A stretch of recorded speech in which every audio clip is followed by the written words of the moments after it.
laughing still. Man, I can't believe dude just made a video. I can't believe it. Nope, I'm sorry, I got to comment on it. Man, I can't believe I found one video because I wanted to see what everybody think about different people. So I was like, man, I done seen everybody mama get called overrated. Rock done put butts in seats. Half these fans here because of The Rock. Oh, but his in-ring work was overrated. Dude, there's so many people. Mic work is overrated. Look is overrated. In-ring work is overrated. Believability is overrated. Character is overrated. But hey, let's not just clown The Rock though, right? Because if that's the case, you can basically say that about Stone Cold too. Once he got his neck broke, his in-ring work was not the same. I've been watching Stone Cold since ECW, bruh. Y'all stunt, bruh.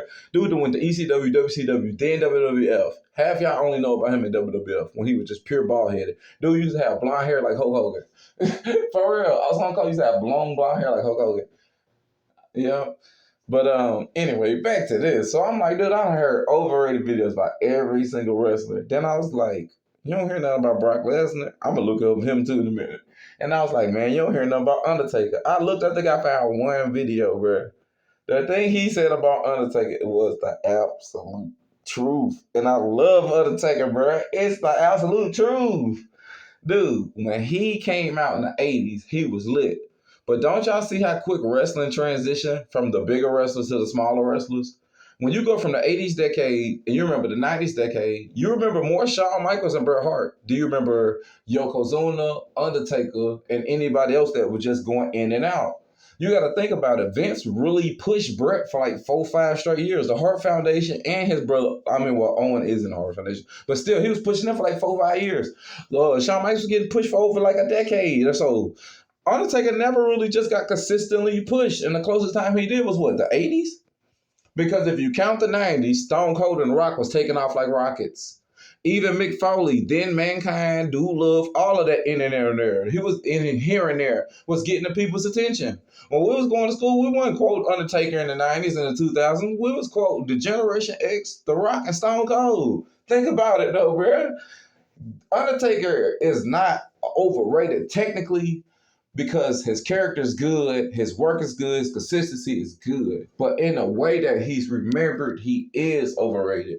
That's the thing about it. He is overrated. He is. He's like Jay-Z. Jay-Z is one of my favorites, one of my all-time favorites. I think he top 5. And the average person probably got Undertaker in their top 5. He probably might have actually stopped and counted it up, but I don't know. I fool with Undertaker. Probably got my top 10, but I don't know if he's my top 5 though. I like just different styles.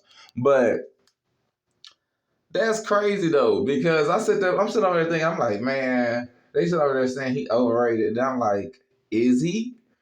When you go back, he kind of slick is, bruh. Because look, the 80s wasn't really just straight about him. The 90s kind of really wasn't about him until he did the Ministry of Darkness and he blended in and out with different people to keep himself relevant. Then when you think about it, even when in 2000 when he was with Kane and in the late 90s, Kane was slick more over with the fans than Undertaker was. And was slick better in the ring. Look at Kane back then, bruh. Kane was the dude. He should have had the title on way longer than he did. But they probably put it back to Undertaker because Kane wasn't supposed to be better than Undertaker. Kane was made to be a secondary character for Undertaker, which again shows that Undertaker needs somebody to keep himself fresh too. But you can say the same thing with Triple H. But that is so crazy though, bruh. That is so crazy.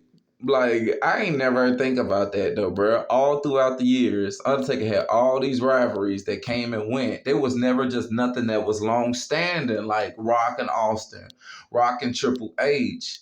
All of his stuff just came and went. Even some of his later, like, y'all remember when he was we used to wear the bandanas and stuff.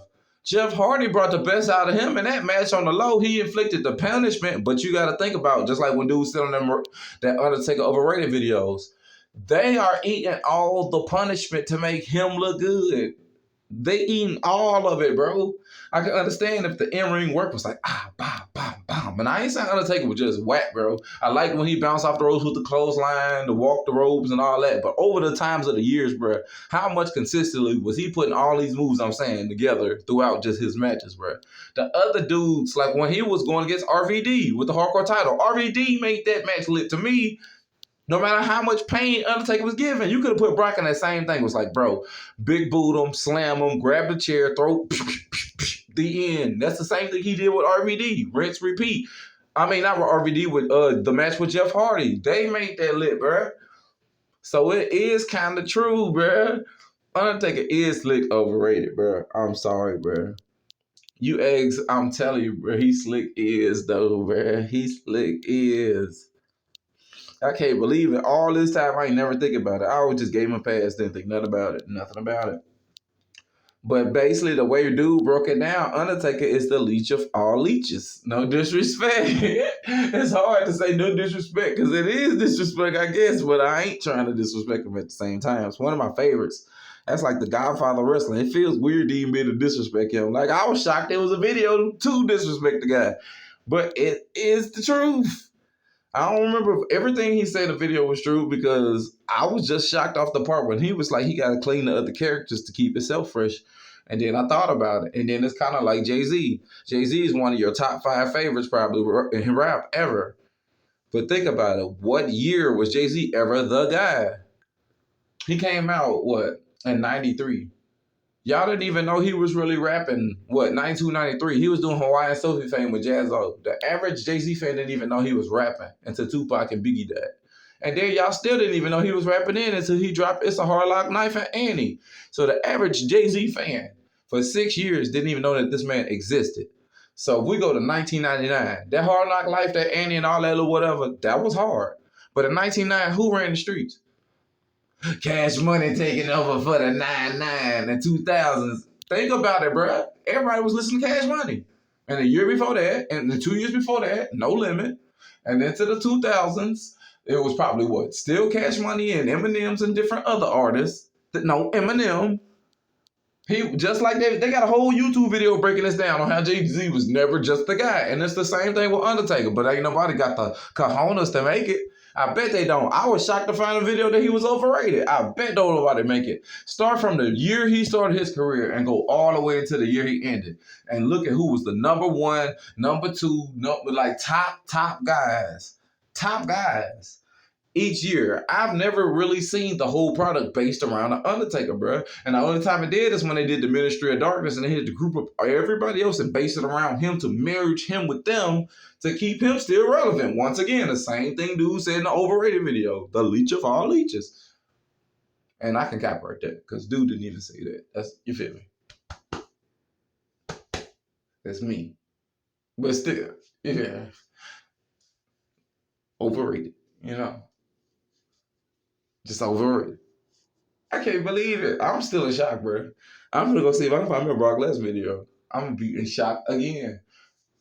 In a weird way, you can say Brock is a little because he don't consistently be there. But then again, that's not fair because that's almost like saying you a bad worker at your job because you don't be there. Yeah, technically you is because you're not there. But if you're the best actual physical worker there, you just not coming, it's hard to actually say you're a bad worker or the worst worker. You see what I'm saying? Your actually skill set, you might be the best, but your attendance and availability is what makes you kind of overrated a little because you're not really here. It's different. And that's kind of how it is with Rock, Brock, Stone Cold, all of them. They wasn't just there, but they still was top 10s, bro. They all upper echelons.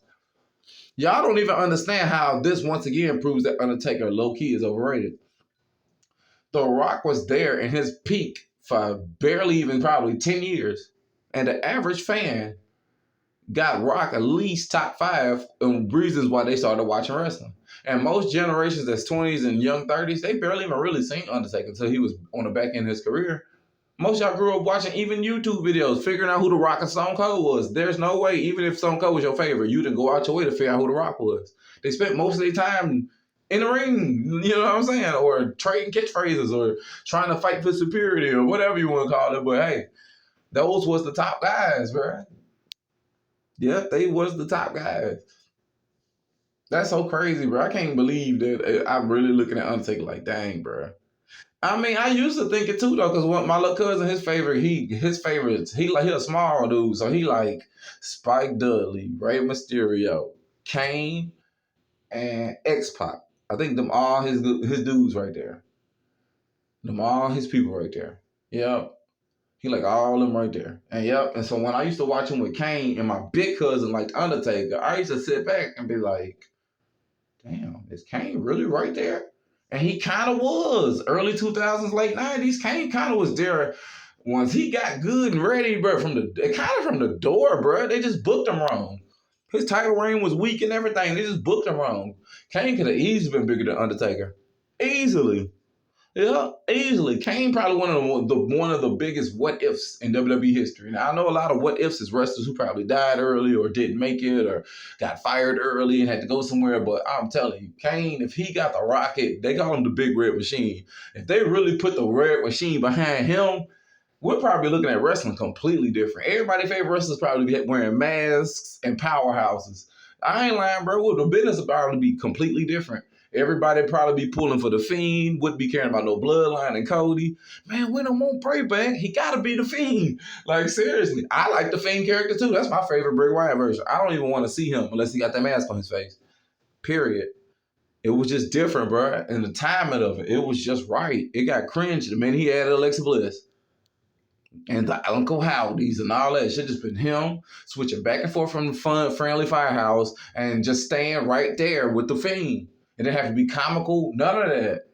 I don't even see why Goldberg was even in the picture. Like, I mean, I don't even get WWE booking sometimes, bro. Y'all get some of the hottest stuff and keep it bottled in. Like these LA Knight fans, I give y'all credit.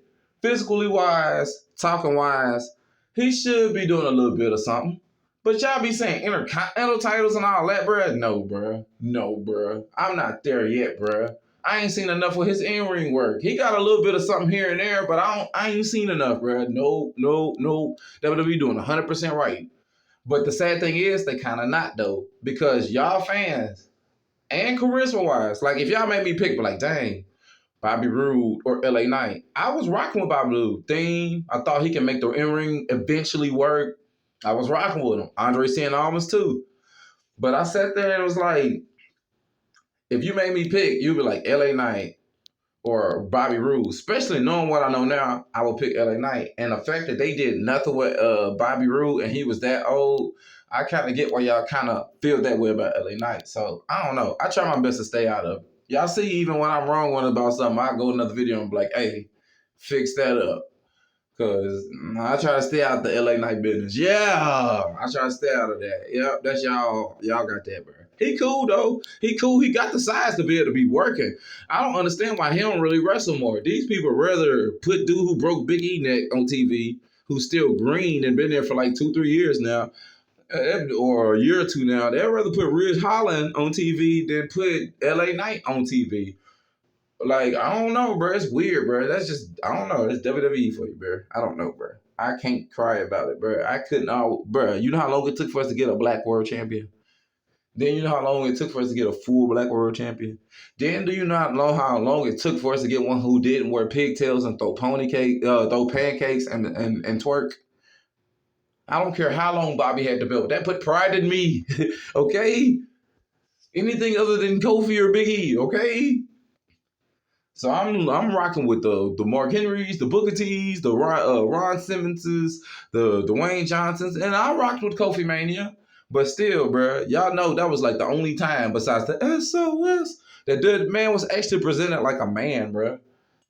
I ain't with all that old unicorns and rainbows. If I want a unicorn and rainbow, I go eat a bowl of Lucky Charms. Like, bro, like seriously, I don't want to see it on my TV screen, bro. I mean, seriously, and he a cold wrestler. I wish Randy didn't cry and mess him up. He could have been big way back then. My homeboy little brother loved that little SOS gimmick. He the reason we low-key used to still dibble and dabble in the late 2000s and be like, oh, okay, we see what's going on, because he liked Kofi.